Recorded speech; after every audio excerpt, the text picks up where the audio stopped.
के तपाईले कहिले सोच्नुभएको छ, यदि संसारमा बिजुलीको चिम नभएको भए हाम्रो रात कस्तो हुन्थ्यो होला? सायद हामी अझै पनि मट्टी तेलको लालटेन र मैनबत्तीको भरमा हुन्थ्यौं। तर यो सबै बदल्ने एकजना मानिस थिए, थोमस अल्वा एडिसन। 1093 वटा पेटेन्ट आफ्नो नाममा राख्ने यी व्यक्तिलाई मेन्लो पार्कका जादुगर भनिन्छ।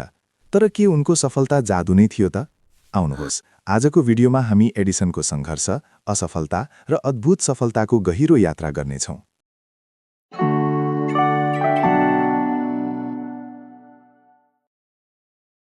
11 फेब्रुअरी 1847 अमेरिकाको ओहायो राज्यमा थोमस एडिसनको जन्म भएको थियो। बाल्यकालमा उनलाई एल भनेर बोलाइन्थ्यो। स्कुल गएको 3 महिनामै शिक्षकले उनलाई कमजोर दिमाग भएको भनेर स्कुलबाट निकालिदिए। तर उनकी आमा न्यान्सी एडिसनले हार मानिनन्। उनले भनिन्, मेरो छोरा कमजोर छैन, बरु उसको दिमाग तिमीहरूले बुझ्न सकेका छैनौ। आमाले नै घरमा उनलाई पढाउन सुरु गरिन् र उनमा विज्ञानप्रति रुचि जगाइन्। 12 वर्षको उमेरमा उनले रेलमा पत्रिका र क्यान्डी बेच्न थाले। उनले रेलको एउटा खाली डिब्बामा आफ्नो सानो प्रयोगशाला नै बनाएका थिए। एकपटक प्रयोग गर्दा रेलमा आगो लाग्यो र कन्डक्टरले उनलाई जोरले थप्पड हाने, जसका कारण उनले सुन्ने शक्ति बिस्तारै गुमाउँदै गए। तर एडिसनले कहिल्यै गुनासो गरेनन्। उनी भन्थे, बहिरो हुनु मेरो लागि राम्रो भयो, किनकि म बाहिरी हल्लाबाट टाढा रहेर आफ्नो काममा ध्यान दिन सक्छु। रेलको ट्र्याकबाट एक स्टेशन मास्टरको छोरालाई बचाएपछि खुसी भएका ती पिताले एडिसनलाई टेलिग्राफ सिकाए। यो नै उनको जीवनको टर्निङ पोइन्ट थियो।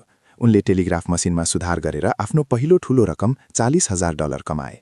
यो रकमले उनले न्यू जर्सीको मेन्लो पार्कमा विश्वको पहिलो औद्योगिक अनुसन्धान प्रयोगशाला स्थापना गरे। सन् 1877 मा उनले फोनोग्राफको आविष्कार गरे, जसले आवाज रेकर्ड गर्न र बजाउन सक्थ्यो। मानिसहरू छक्क परे, मानौ कुनै मसिन बोलिरहेको छ। तर उनको सबैभन्दा ठूलो चुनौती बाँकी नै थियो, बिजुलीको चिम। एडिसनले एउटा टिकाउ चिम बनाउन 10,000 पटकभन्दा बढी असफल प्रयोगहरू गरे।